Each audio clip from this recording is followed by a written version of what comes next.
Hi there, it's David Young, the Resourceful Coach, and what we're going to talk about today is what I call my 5 points for successful putting. We go through these 5 things. If you get these things right, it's going to make your putting far, far better. So where are we going to start? Number 1 for me is let's start what you should be doing when you walk onto the green. What's the first thing you should be doing? And that's reading your putt. Okay, so green reading for me, number 1, is the key thing. And that's going to help us with parts 2 and 3, which is understanding the pace of putt and understanding then the aim and the line that you're going to hit that ball on. Without a good green read, those 2 things become very, very difficult to achieve. So how do we read a green? Okay, if you've looked at my green reading videos before, the main thing we talk about, my sort of first thing I look for is I go to the green. Let's just chuck a ball on the green. Let's chuck a ball over there. And what I'm looking to understand is relative to my putt that I've given myself is which way is the ball going to turn. And the way I look at that is I go to the hole and I look at the hole and I think, okay, if I filled that hole up with water and it started overflowing, which way would the water run? So if I look at the green here, I think the water's running this way. So here's your first little trick you can do. Just take a ball. We're going to come to these alignment sticks a little bit later. I'll show you how we're going to use those. And just put your ball on the line that you believe, about a putter's length, that you think is the dead straight uphill putt. And have a putt.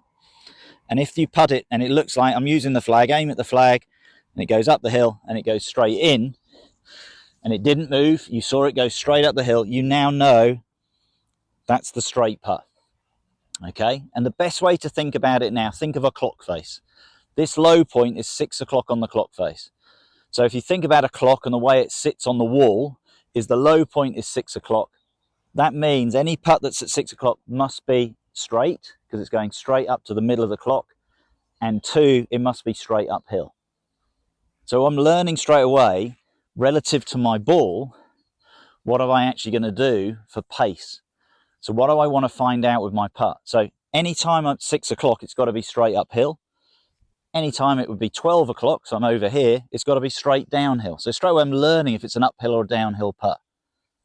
My ball, just happens the way I've thrown it today, happens to be, if you think of a clock face, 6 o'clock there, 12 o'clock there is 9 o'clock.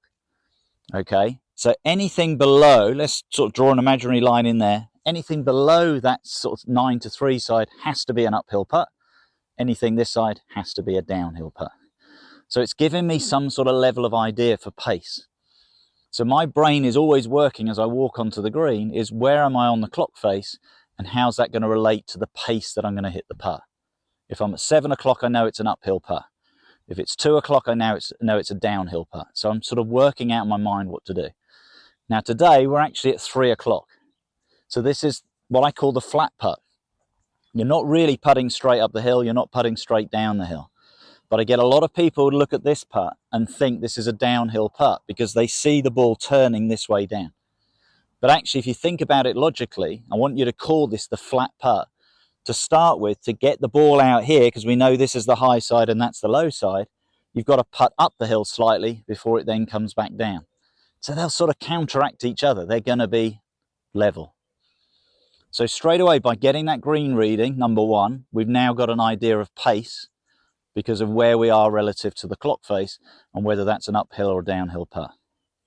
So now our third thing is the aim of the putt. And again, it all comes down to the green reading, because if you can read the green, you can now look at what you've got. So let's read this green. Go through my method.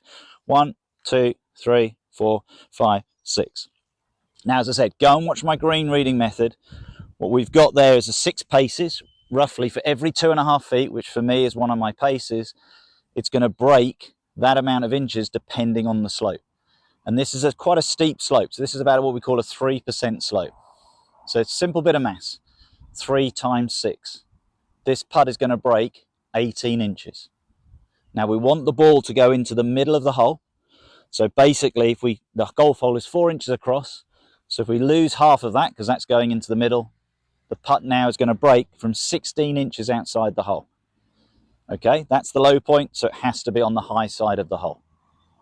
So this is going to help us with the aim. So roughly 4 hole widths is 16, 1, 2, 3, 4. And we'll just put a T-peg in there to highlight that. So when I go to my putt in a minute, that's where I want to aim. So let's use our alignment sticks to help you with that. And all we're going to create is like a little channel here. And this will help with my setup and everything. So from here, I'm lining up the sticks to run parallel. So my ball is going towards that point, and we've created like a little railway track is the best way to think of it, going that way. And it's a great little teaching aid doing this, because what it does, it gets your body alignment, everything nice and square to where you want to go, to help you aim better. So that's what we're looking for. So from there, just check that, doesn't look quite square, that looks better. All I'm going to do now, get my face of my putter aiming at the T-peg. My feet are running nice and parallel. I know it's a flat putt in respects it's going to go up and then slightly down because I'm at the maximum break. And now just go with what my instincts say to get that speed down towards the hole. So you can see from that distance, you can see the ball going towards that other ball. You can see we've read the putt correctly. We got the ball starting on a decent line. From that distance, I gave it a good go. I'll be quite happy with that. Okay, now you can use that to help you with the aim. So we've covered those 3 points, but what we could do, using again one of the alignment sticks, if you want to work on your speed, is then place another alignment stick behind the hole. And I like to feel that I'm going to get the ball past the hole, not ridiculous amounts, because obviously the speed that you hit the putt, you don't want it racing past the hole. So I look for about 2 hole widths, about 8 inches would be nice. Okay, and that relates to the distance that we've allowed the break. So now I can bring 2 parts into it. So we've got the green reading, we've got the aim with the stick here, we've got the read, and now I can bring in a consistent pace. So we get the feeling of that back and through, get it rolling through. Didn't quite hit that hard enough, but I'm okay with that because I'm still in an area, I think, when I'm down in 2 putts. But a bit more practice, I'd like to see it get into that area so then I know my pace is consistent. So those are the 3 sort of big things I think to start with. Green reading, the ability to get the pace right, and then your aim, and then starting that ball consistently on that line. Use those little drills. Now the next bit for me is to help you get consistency in your stroke. And it's no different. If you've watched my videos on swing, we talk a lot about rhythm and tempo. And I think when you watch the really great putters, that's what they do. They seem to have a putting stroke that is consistent back and through. We don't, I mean, I get a lot of people come to me and say, I've got to follow through, and it always looks a bit of a jerky movement. But I think when you watch the great players, like for me, the greatest putter, I think, is Severiano Ballesteros, and it just looked like a lovely flow back, flow through.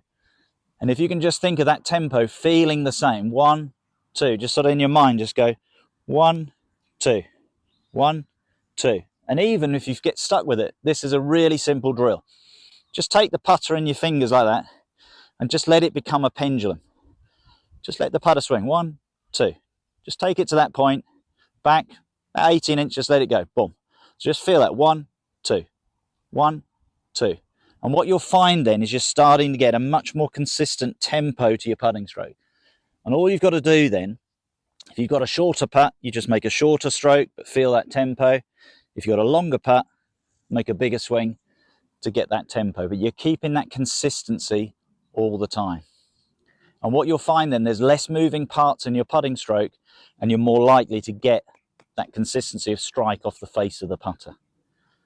So they're the 4 real technical things that we're looking at all the time. We said there was 5, we're going to come to that in a second. So our 4 things are green reading, that's going to allow you to know the line, that's going to allow you to know the speed, and then you get a feel for your stroke to get tempo in the stroke and just feel the putter flowing back and through. The putter's probably the 2nd heaviest club in your bag, so he'll swing freely if you let him. Now the last bit for me, I do a lot of the time in my videos, people talk to me about it, is mind. And the biggest thing now at the end of all of this is learn from what you've done. Okay, when you look at those 4 things, can you read a green? Number 2, are you getting the right speed? Number 3, is the line correct? And number 4, are you getting a right tempo? And the key thing, what I would say to a golfer, let's just go back to my original putt. Let's just do a couple of putts from here, is learn from the putt. Okay, pay attention to the putt, especially when you're practicing the putt there, nice and freely back and through. Watch the ball closely. What's it doing? Lovely. So my speed was good there. Happy with that putt.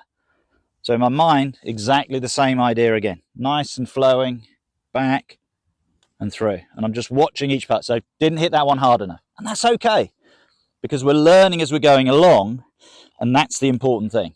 If at the end of each putt you can learn from what you've done, whether it was good or bad, it's going to make a massive difference to your game. So let's just quickly recap those 5 things. 1, green reading. 2, pace. Learn where you are on the clock face to understand pace. 3, the aim and the line. 4, rhythm and tempo. And 5, learn from your putts. If you do those things, you'll see a massive improvement in your putting, and hopefully then those scores will lower when you get onto the course. I hope you've enjoyed today's video. If you have, please subscribe to my YouTube channel. Please go and watch my full green reading method video, and I look forward to seeing you soon.